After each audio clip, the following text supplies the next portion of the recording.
Dr. Kelly is an academic at PURAI, Global Indigenous and Diaspora Research Studies Centre at the University of Newcastle.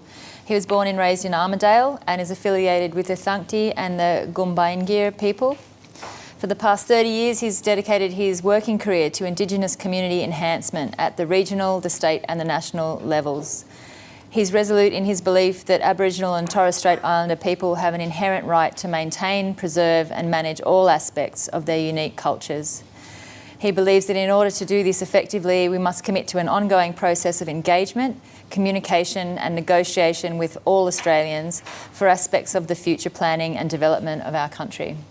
Thank you, and over to you, Ray. Thank you.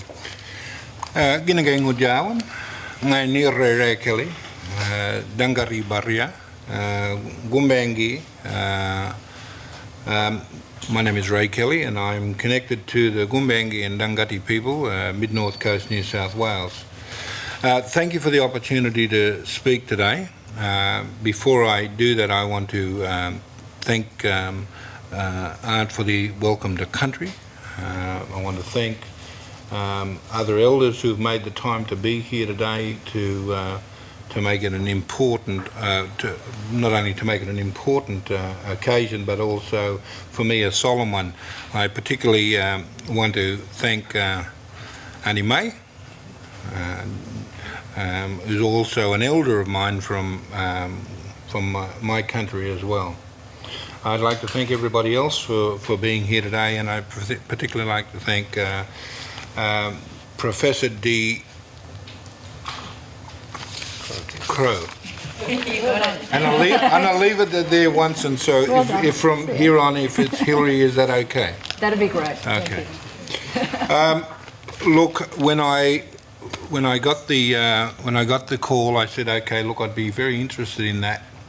Let me just preface what I've got to say by trying to draw some historical background. My father was the first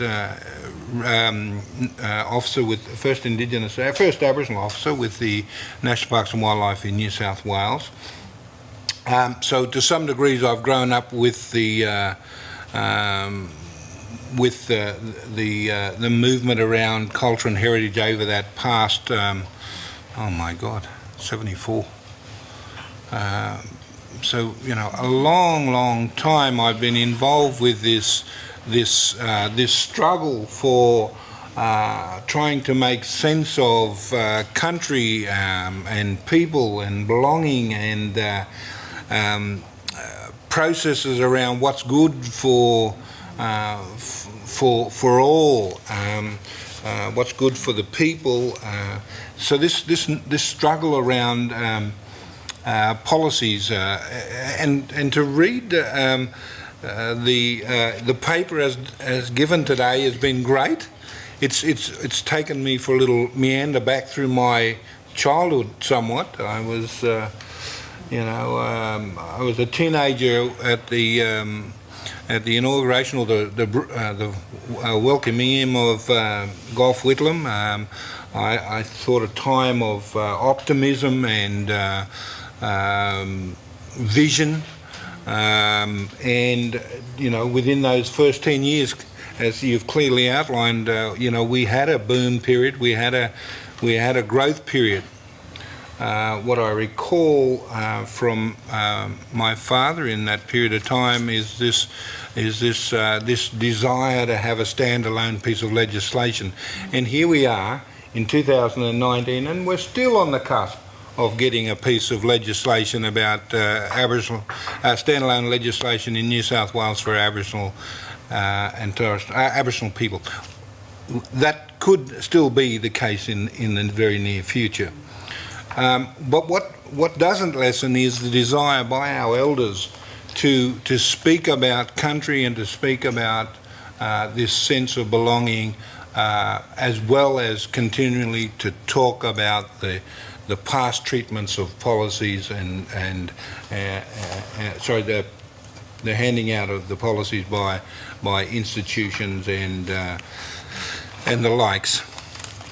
So I really liked the fact that you've been away for 10 years, did you say, was it about a period of time? Oh, 18 actually. 18 years. It's a long time. Because I think what it allowed us to do, by reading through the way in which you see the material today, I think what it allows us to see is to see back into a period of time when we might have just thought, oh, well, we'll just park that in history. You bring it to the fore, and we can see it in front of us.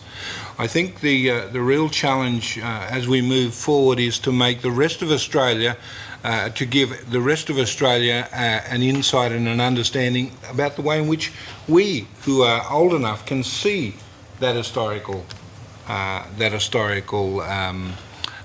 movement.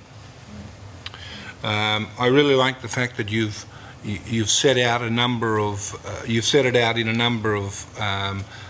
distinct areas, talking about the growth period, the national estate, those early years, the boom period, the shift away.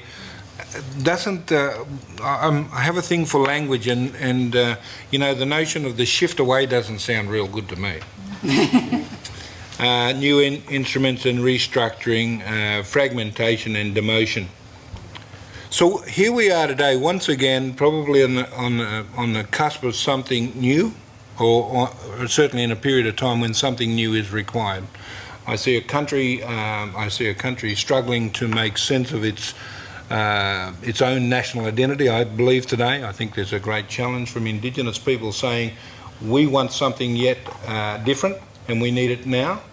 And I think that the undertow to your paper, I think it's clearly sitting in there, and I really like the fact that you've got some mention of that. So I'm keen to see where this new paper goes. I think it's important.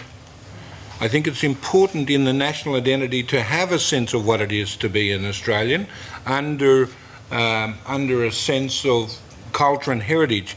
I think the movement away to states and then away from states to local, I see a movement now to local government.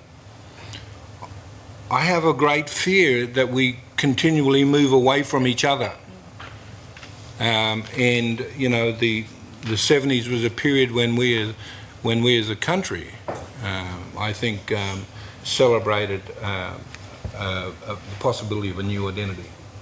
And I think that we've been living on that, on those intentions for too long, but we need a refresh. So I'm glad that you've identified that for us. I think it's important.